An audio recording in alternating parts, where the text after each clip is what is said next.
السلام علیکم، سب کو پیار بھرا سلام۔ آپ دیکھ رہے ہیں یورو ویزا نیوز اور میں ہوں شاہد صدیقی۔ میرا کام ہوتا ہے جی آپ کو آگاہ کرنا، آگے آپ کی مرضی، آپ جیسا مرضی کریں۔ آج کل دو فراڈ چل رہے ہیں یورپ کے حوالے سے۔ کس نے یورپ جانا ہے ڈن بیس کے اوپر؟ ایک تو یہ فراڈ ہے ڈن بیس کا، اور دوسرا یہ فراڈ ہے نارمل ورک پرمٹ کا۔ ورک پرمٹ کا کہہ کے آپ سے ایڈوانس لیا جاتا ہے۔ جب ایڈوانس آپ کے ساتھ اگر ڈیل ہوتی ہے 25 لاکھ 30 لاکھ روپے کی، تو آپ کو کہا جاتا ہے جی کہ کم سے کم جو ہے وہ ہم 5 لاکھ روپیہ جو ہے وہ ایڈوانس میں لیں گے۔ وہ اس لیے لیں گے کہ اگر ہم آپ کے اوپر پیسہ لگا رہے ہیں، آپ کے ویزے کے اوپر پیسہ لگا رہے ہیں، ہم نے وہاں بھی ٹیکس جمع کرانا ہے، وہاں بھی جمع کرانا ہے، تو اگر ہم وہ آپ کا پیسہ جمع کراتے ہیں تو ہمیں ورک پرمٹ آتا ہے۔ اس کے بعد جو ہے ویزے کا پروسیس چلے گا، تو ہم تو اپنا پیسہ لگا دیں گے، اور اس دوران اگر آپ کو کوئی نجی پرابلم بن جاتی ہے اور آپ کہتے ہیں جی کہ میں تو نہیں جاؤں گا، تو لہٰذا میرا نام جو ہے کاٹ دیا جائے، اور ہم تو آپ کے اوپر پیسے لگا چکے ہوتے ہیں، تو ہم کہاں جائیں گے؟ اس لیے آپ کو 5 لاکھ روپیہ 3 لاکھ روپیہ 4 لاکھ روپیہ جو بھی ہے وہ آپ کو ایڈوانس دینا پڑے گا۔ آپ بھی کہتے ہیں یار بات تو صحیح ہے، جانا بھی ہے میں نے، یا تو یہ ہونا کہ میں نے جانا نہیں ہے، میں صرف ایسے ہی شوق پورا کرنے کے لیے آیا ہوں۔ جب جو شخص شوق پورا کرنے کے لیے جاتا ہے وہ صرف انفارمیشن لیتا ہے اور بات ختم ہو جاتی ہے۔ لیکن جس شخص نے جانا ہوتا ہے اور اس کے مائنڈ میں ہوتا ہے جی میں نے جانا ہی جانا ہے، تو وہ پھر ان کو ایڈوانس بھی دیتا ہے۔ ایکچول میں اس قسم کے کنسلٹنٹ جو ہے وہ صرف اور صرف آپ سے ایڈوانس ہی لیتے ہیں، کام آپ کا نہیں کرتے۔ وہ کام ان کے پاس ہوتا ہی نہیں ہے، کوئی ان کو پتہ ہی نہیں ہوتا کہ ہم نے ورک پرمٹ کیسے لینا ہے، کیونکہ ان کے پاس کوئی ایجنسی نہیں ہوتی، کوئی چیز نہیں ہوتی ایسی۔ ہاں کچھ تعلقات ہوتے ہیں ان کے، شاید تعلقات ہوتے ہوں جس کی بنا پہ ورک پرمٹ ایشو نہیں ہوتا، تو وہ آپ سے پیسہ لے کے اپنے استعمال میں لاتے ہیں اس پیسے کو، اور 6 مہینے سال آپ کو ٹائم وہ دیں گے، 6 مہینے کا 7 مہینے کا ٹائم دیں گے، اس کے بعد کام نہیں ہوتا تو ظاہر سی بات ہے کہ آپ ہلچل میں آئیں گے، آپ روز اس سے پوچھیں گے یا جائیں گے یا اسے کال کریں گے، تو وہ آپ کو ٹرکاتا رہے گا۔ آخر آپ اس کے پاس چلے جائیں گے تو وہ کہے گا جی وہ کوئی مسئلہ بن گیا جی، وہاں پہ یہ ہو گیا وہ ہو گیا، آپ کو کہانیاں ڈفرینس قسم کی کہانیاں جو ہے وہ آپ کو سنائے گا۔ تو آپ کہیں گے بھئی اب پھر کیا کرنا ہے، ویٹ کرنا ہے، کیا کرنا ہے، یا پیسے واپس دو؟ وہ کہتے ہیں جی پیسے تو واپس نہیں ہو سکتے آپ کے، وہ تو وہاں پہ ہم نے ٹیکس جمع کرا دیا ہوا ہے، تو لہٰذا آپ ویٹ کریں۔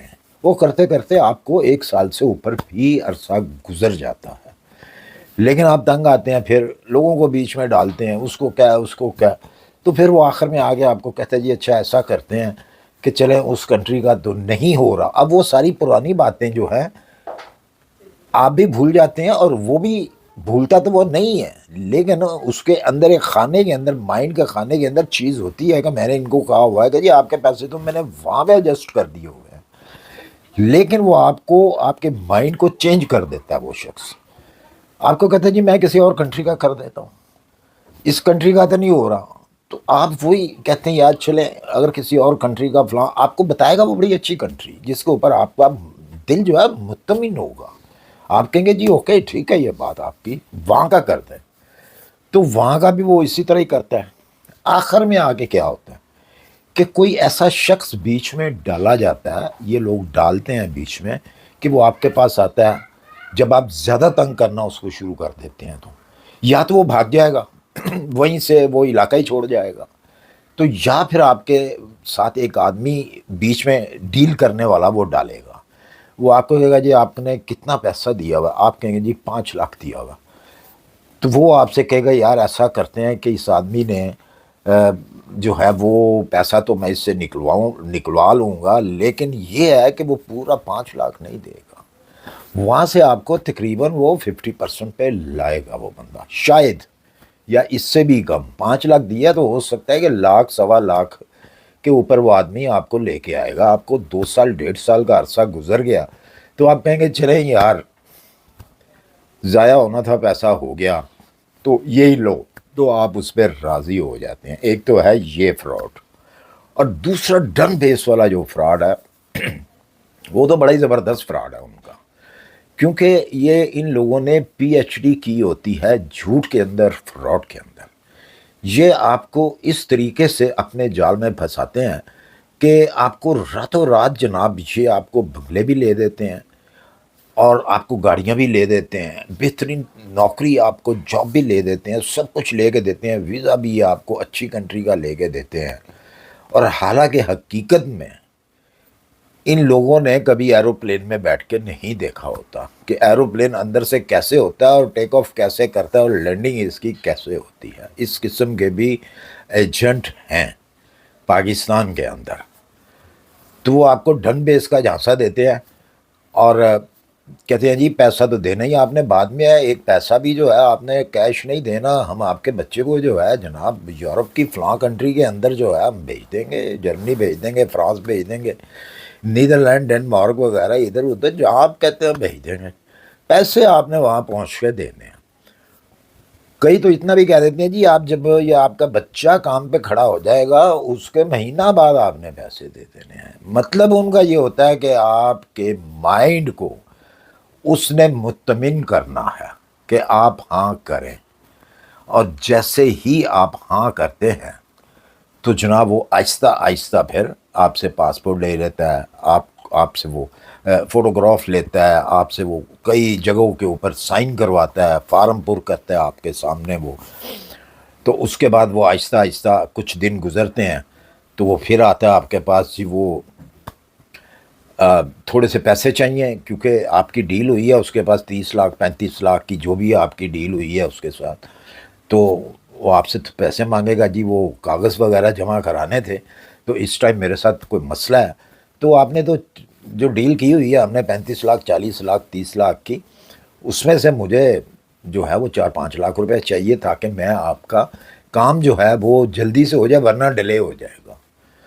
تو آپ بھی سوچتے ہیں یار 40 لاکھ کی ڈیل ہے تو چلو ہے تو ڈن بیس پہ ہی، تو ظاہر سی بات ہے کہ اس نے بھی پیسہ لگانا ہے کیونکہ ڈن بیس ہے، اس نے ٹکٹ تک تو لے کے دینی ہے ہمیں. تو کوئی بات نہیں، اس کو 5 لاکھ دے دیتے ہیں. جیسے ہی آپ 5 لاکھ دیتے ہیں تو ساتھ میں اگر آپ مطالبہ کرتے ہیں کہ بھائی آپ کی ہماری جو بات ہوئی ہے وہ ڈن بیس کی ہوئی ہے، تو آپ 5 لاکھ روپے مانگ رہے ہیں، چلے ہم آپ کو 5 لاکھ روپے 6 لاکھ روپیہ جو ہے وہ دے دیتے ہیں. تو اس کی گارنٹی کیا ہے؟ اگر آپ کام نہیں کرتے تو بھائی ہم جو ہیں وہ کس طریقے سے یہ پیسہ آپ سے واپس لیں گے؟ وہ کہیں گے جی یہ آپ نے ٹینشن ہی نہیں لینی جناب، میں آپ کو چیک لکھ کے دے دیتا ہوں. میرا آپ کا جو معاہدہ ہے وہ 6 منتھ کا یا 8 منتھ کا ہے کہ اتنے عرصے کے اندر جو ہے آپ کا بچہ چلا جائے گا، تو میں آپ کو چیک لکھ دیتا ہوں. وہ آپ کو چیک لکھ دے گا، وہ چیک لکھ کے دے گا لیکن اپنے نام کا اس کا اکاؤنٹ نہیں ہوگا. یہ بہت دفعہ ہو چکا ہے جو میں بتا رہا ہوں. اس کے کسی پارٹنر کے نام کا وہ چیک ہوگا جس کو آپ جانتے ہی نہیں ہیں، آپ نے اس شخص کو دیکھا ہی نہیں ہے، اس کا چیک آپ کو دے دے گا جو کہ اکاؤنٹ جو ہے اس دوسرے شخص کا ہے. تو آپ کہتے ہیں تسلی میں آ جاتے ہیں جی ٹھیک ہے ہمیں اس نے جناب 5 لاکھ ہم نے اس کو دیا یا 6 لاکھ دیا، اس کا ہمیں اس نے چیک دے دیا، تو آپ تسلی میں ہوتے ہیں. وہ جب ٹائم گزرتا ہے نہ ویزا نہ جناب آپ کا کوئی ورک پرمٹ اور نہ ہی ٹکٹ نہ ہی کچھ، کوئی چیز ایسی نہیں ہوتی، پاسپورٹ بھی غائب، تو آپ جو پکڑتے ہیں اس کو تو وہ کہتے ہیں بھائی کر لو جو کرنا. میں نے کہا ہے صبر کرو، آپ کو پھر تسلیاں دے گا، وہ پھر تسلیاں دے گا. اگر تو آپ اس کی تسلی میں نہیں آتے تو آپ اگر اس کی رپورٹ کرانے کے لیے پولیس اسٹیشن جاتے ہیں یا کہیں بھی جاتے ہیں تو وہ چیک آپ کے پاس ثبوت ہوتا ہے، آپ اسی چیک کے سر کے اوپر جو ہے وہ اکڑتے ہیں. جب آپ رپورٹ لکھانے جاتے ہیں تو وہ کہتے ہیں بھائی یہ کون ہے آدمی، کس کے نام کا چیک ہے؟ وہ فلانے آدمی نہیں جی، وہ اس کا تو ہے ہی نہیں. کہتے ہیں جی اس کا وہ کوئی رشتہ دار ہے، کزن ہے اس کا یا اس کا بھائی ہے اس کے نام کا. تو کہتے ہیں بھائی اس کے نام کے اوپر میں رپورٹ کیسے لکھوں؟ جو مین آدمی ہے اس کے خلاف تو کوئی ثبوت نہیں ہے آپ کے پاس. تو میں جس کا وہ اس کا بھائی ہے یا جو بھی ہے اس کا، آپ نے اس کو دیکھا ہے نہیں دیکھا؟ اگر دیکھا بھی ہے تو آپ کا کوئی لین دین ہے اس کے ساتھ؟ آپ نے اس کو پیسہ دیا؟ نہیں جی اس کو نہیں دیا. تو بھائی پھر رپورٹ کس بات کی؟ تو جناب یہ چکر چل رہا ہے. ان چیزوں سے آپ نے بچنا ہے، اور آپ نے ان چیزوں سے کیسے بچنا ہے؟ اگر آپ چیک لیتے ہیں تو کم سے کم اس شخص کا چیک لیں جو آپ سے ڈیل کر رہا ہے. تاکہ آپ اگر رپورٹ بھی لگائیں کہیں پہ جا کے کسی پولیس اسٹیشن میں جائیں تو کم سے کم اس شخص کے نام کی ہو. تو ان چیزوں سے بچیے گا پلیز. اسی کے ساتھ مجھے دیجیے اجازت. اپنی دعاؤں میں یاد رکھیے, اپنا خیال رکھیے. انشاءاللہ ملتے ہیں پھر کسی اچھی سی انفارمیشن کے ساتھ. اللہ حافظ.